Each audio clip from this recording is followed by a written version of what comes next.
welcome along to part 8 of this slightly larger than miniature hit and miss stationary engine that I'm building.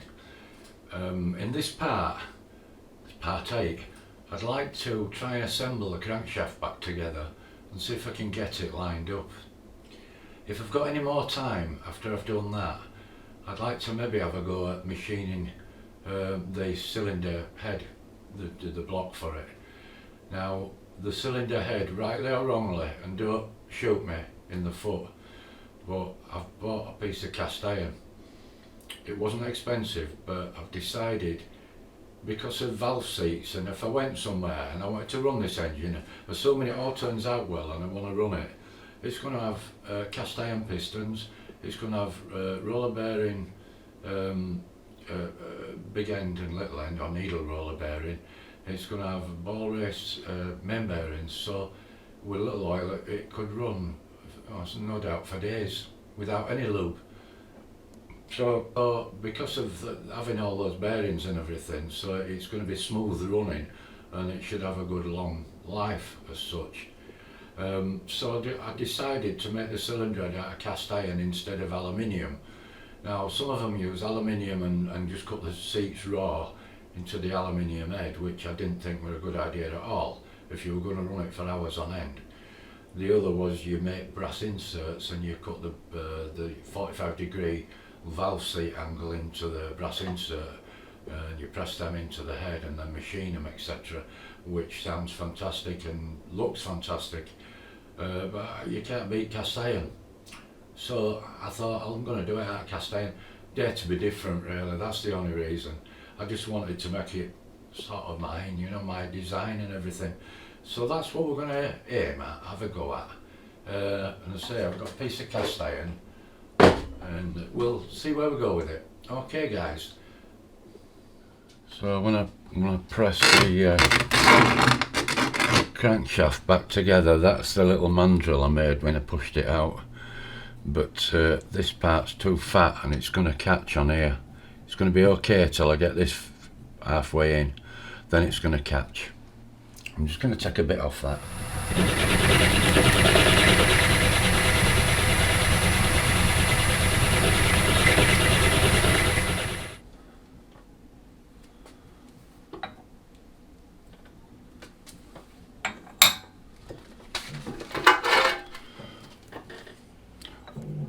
So let me show you what I'm doing. So that's one crank shaft half, and the other crankshaft half with the pin pushed through suffice that I can get on a shim. Now this is aluminium and that's going on there like that. I'm going to put the other crankshaft half together and press it through with the hope that I can get that piece of shim back out again, which should give me my clearance. That's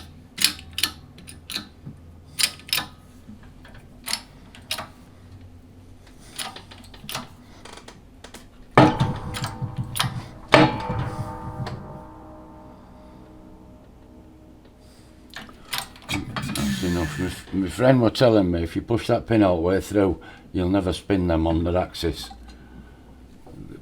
because it's such a tight fit.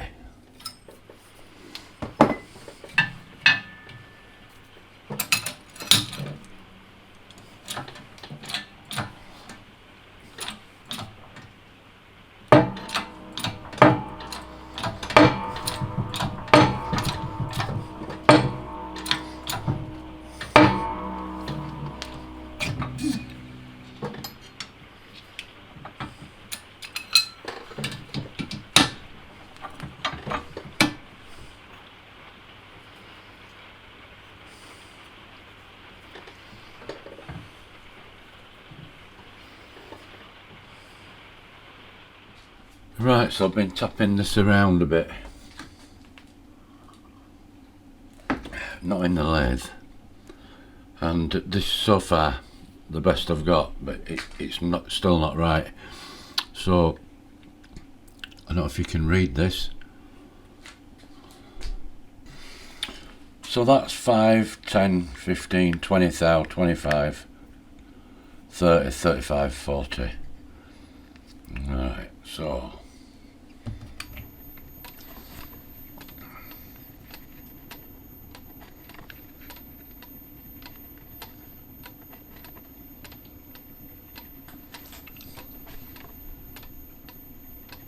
you see that?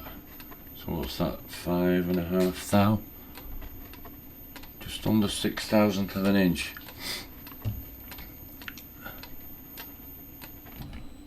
At that point, good enough? No, I'd say not. It's a crankshaft.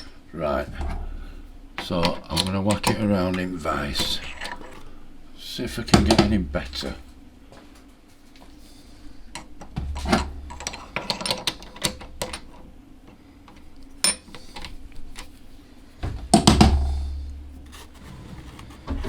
Right, try again.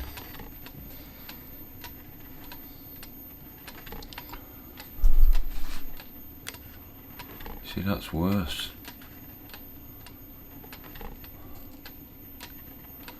Done this twice now and it's got worse.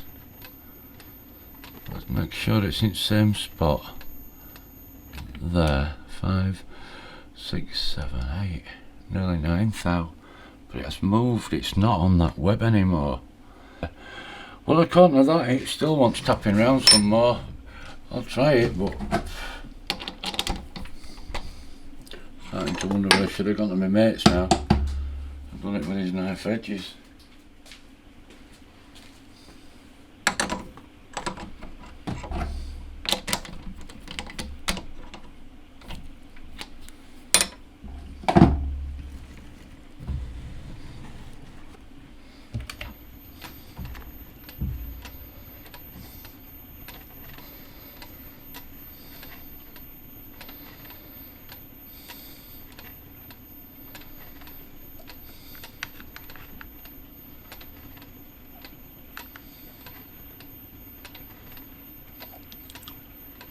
Exactly the same, so that hasn't done anything.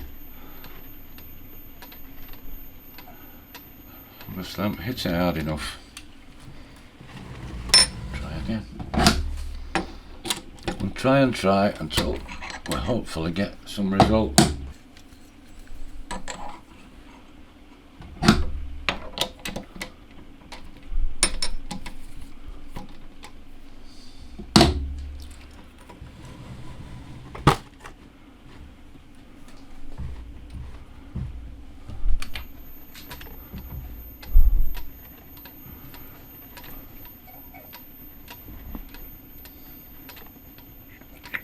Right, I hit it quite hard then.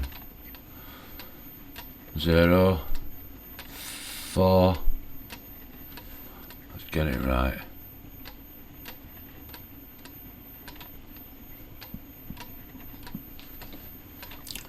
5 from 8.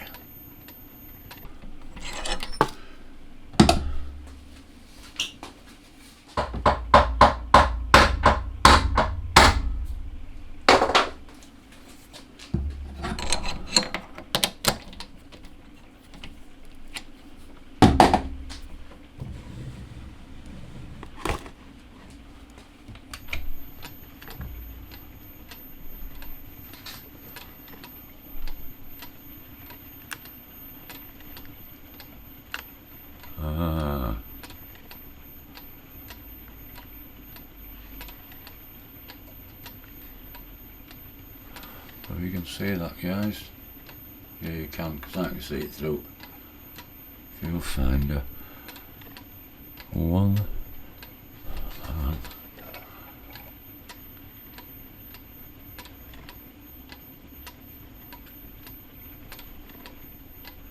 Right, I'll bang on 0, 1, 2, 3 thou. So that time it took 2 out.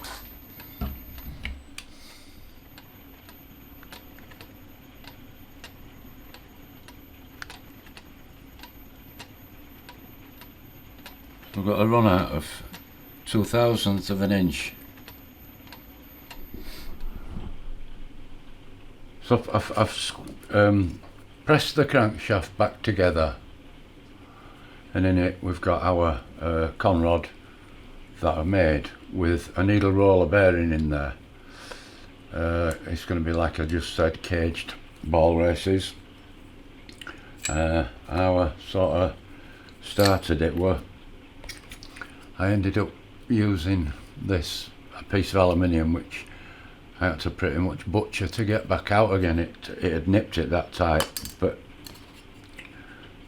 it's done it. So I got a small pair of V-blocks. I'd got those big ones, but I started off by sort of sitting them in like that and rotating it and looking at it and thinking, yeah, that's okay, or no, that's not okay. So that's how I started when I started pressing it back together. Basically, this is the same fixture as what my friend's got, my mate. He uses knife edges, which is, I think, basically the two discs of steel that run very close together, and you just sit that on it. It's probably more accurate than a V-block. And then he's got a DTI that presses on at one side, and he can see then how much it needs knocking around. Yeah, I'm going to call it at that. I am happy enough at that, and I think, you know, 2.5, 3,000, it's not far out. And as I say, if it were in, you know, sort of white metal bearings like in a car, it wouldn't be acceptable. But that should be okay using those bearings. Okay, so that's where we've got so far, a few minutes. So I did get hold of this piece of mee-height cast iron.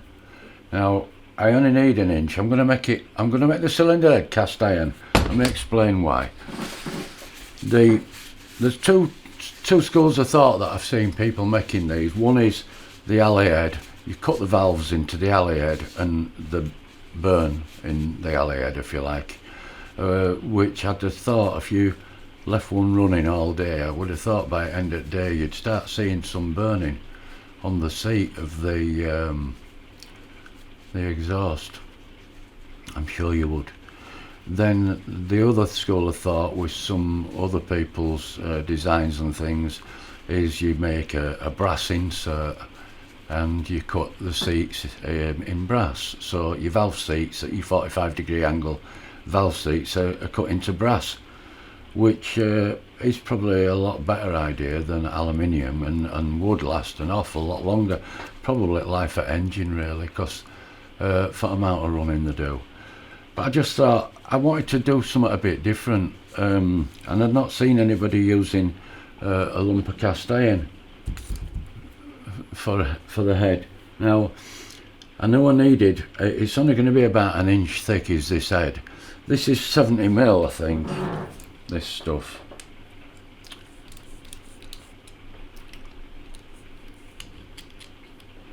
.6mm.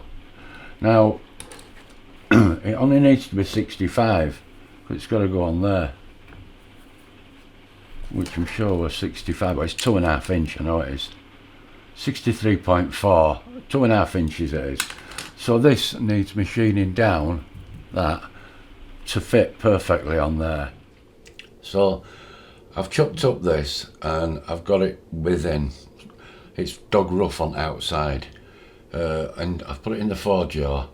The jaws are out further than I would like, but unfortunately they get more grip this way around, nearly 1 inch of grip, whereas if I turn them round I'd only have the edges to grip on. So I've got to live with it like this, and I'd take very careful cuts and be careful what I'm doing. So this is going to be the piece for the cylinder head.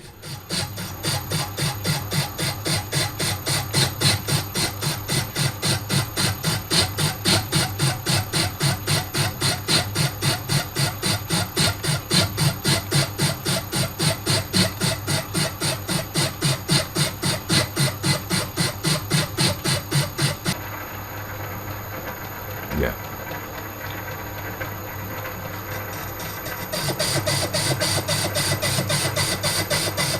It's a lot smoother than I can do it by hand.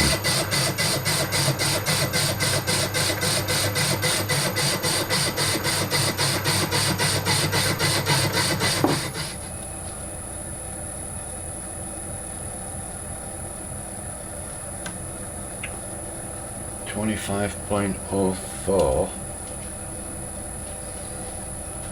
The cylinder body is 24.97. I could take a little bit more off that, but it feels quite good.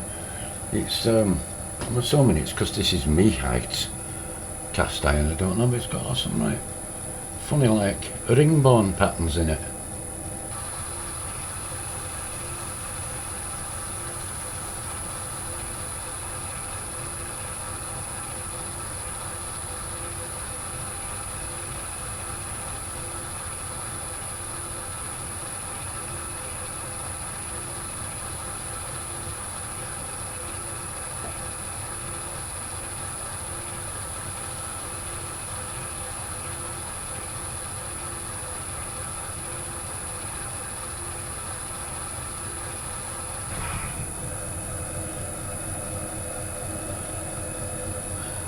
Well, I've got to get this out of here and show you guys. You've never seen it like this. Well, I'm sure. Right. There's nothing sensational about that, really, other than it turned out not bad. But have a look at this.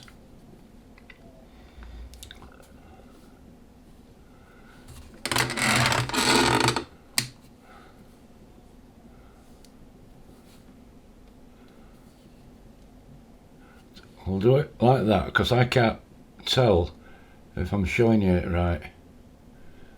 But all these marks in it looks like one of those pieces of metal that's all been braided together with a blacksmith to make fancy rings out of. But it's got all these lovely lines in it. Well, say lovely. It's like a bit of an herringbone pattern, and it goes pretty much, well, it goes all the way around, if you can see it. Maybe that's just how cast iron is, but I've never seen that before. Okay guys, that's the cylinder head started. My next job is to get that in the bandsaw. Obviously grab that, possibly a V-block on it so it can't move, because if it does it'll be disaster. So it's well locked, and then another piece the other side at jaws, that diameter, so that it don't close the jaws or sprain them like you do on the milling machine. Put them back in at the other side, whatever that is, 70 something, and have a go at slicing that off.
So you might wonder why I've done that. And that now sits in the board and that's how it'll live. But I just thought, with it like that, I now know that's bang on both sides. And when I'm working my valves out and my spark plug and everything, that's what I've got to work with. That's why I've done it. A little bit around here is the 5 or 6 fixings. I think we've done with that in there. Could take that out now. So I wanted just to show you at what frequency we're running this 3-phase motor at on this Myford, and at what revs. And you can see how, you know, it can take any kind of cut. I don't go silly on it, but it's doing fine. And the only way I can do it, because I'm having trouble with this camera mount, it's a cheap import one and it's binding up, the circlip keeps jumping out. If I could move camera and finish this piece off while pointing at the controls. So you can see that's the rev counter and this is the inverter, which I'm sure you can see. So we're running at 24.9, let's fire it back up. The 24.9 hertz on a 1 to 3 phase converter, 240 volt and 334. So I'll finish this cut.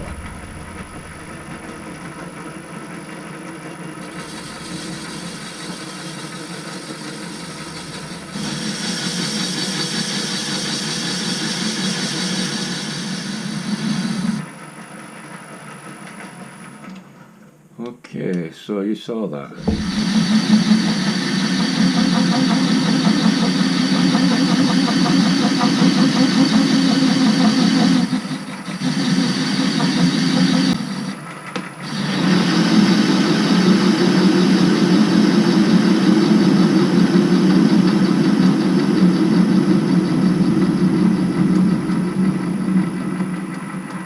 Got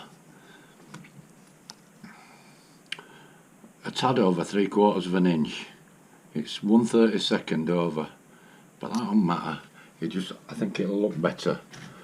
That can come out now because I have completely finished with that. There's no more to do with that.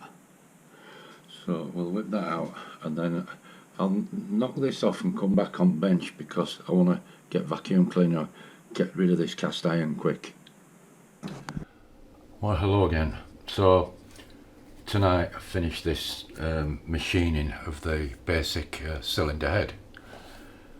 So I think I'll do a check with my videos, but I might wind this up as part 9, I believe it is, or is it? No, it's part 8, because I did 7 and A and B. It's part 8. So we got the crank pushed back together and we got it to within 2.5 thou. So I'm going to check with my friend, my mate, who does these cranks, big ones for classic bikes. I'm going to ask him if 2.5 thou's okay. But there's an error in that because I didn't realise, but I was using my 3-jaw chuck, which is a lovely grip true Pratt Bernard, but Bernard or whatever you call him.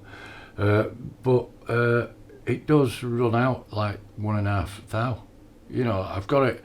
I've had it bang on before, but you know, you don't have to do much work with them, and they start to a couple of snarl ups and they move a little bit, and so I can't guarantee that was correct, the method that I was using. So I'm going to ask my mate if he'll put them on his knife edges properly. I mean, it looks perfect, but that looking perfect and a couple of thou out making that it's not going to be any good, I don't know. So we'll probably go over to his place and I will get him to check it for me. And if it's correct, it's correct. If it's not, I'll take the copper hammer with me and we can knock it around till it is correct, hopefully. I did suspect that at the end of that shaft there, which is the end that on the chainsaw that did the cutter, the chain, and I did suspect it was slightly bent. Now, I must admit, I did bray holy hell out of this when I was trying to get off this left-hand threaded fitting, like the nut, if you like, which I've kept because I want to chop it up and create a nut because it's left-hand thread. I don't think it is bent. I don't think it is. I hope not. And I'd had a suggestion of one person that if this end isn't long enough, I could make an extension for it, which I can. I could make an extension, or as I had said, I could. When I have to make brass bushes, I'm rattling on a bit, but I'm trying to explain to you guys what I'm doing as I go along. So these holes are obviously way too big to fit on here. So I've got to make some brass bushes. Now, I wasn't going to make bushes that were pre-drilled. I was going to make blank brass bushes, and they could stick out at one end. I could counterbore it to get the nut on. You know, that doesn't have to be with the thread sticking out of there as such. It could be further out. I could create a bush to do that. And once the solid bush is in, then that can go in the mill, and we'll edge find it all over the place, and we'll make sure that that is dead centre before I bore it. So tonight I've finished off this head. I finished off machining this head. We haven't finished the head to get it started. And as I mentioned while I was doing the video, I've made a boss on it that that fits to, so that fits on it. Now the reason I've done that, I did mention, is because I now know what I've got to work with, because I've got to get an inlet and an exhaust valve in there and a spark plug in there. I didn't know where to come in at an angle for the spark plug or dead straight, but I don't know, I might have to come in at an angle to clear the valves at this end, at this back end here. No idea, but that's where we're to. It's cleaned up lovely, and as I showed you, it's got that lovely herringbone pattern in it, but I mean, this might end up being painted, I don't know. So the head is began. The crank is just about finished if it's perfectly true.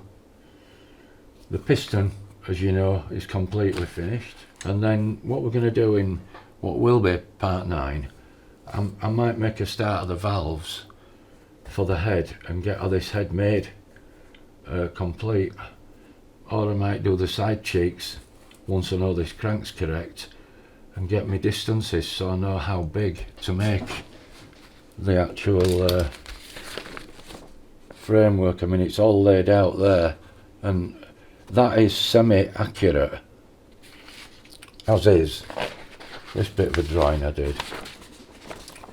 But I'm not sure about this yet, but basically that body, that water chest, is going to sit on a piece of aluminium, so it'll be lifted up off the deck purely because of the flywheel, so that I can get my hand in without chopping my fingers off.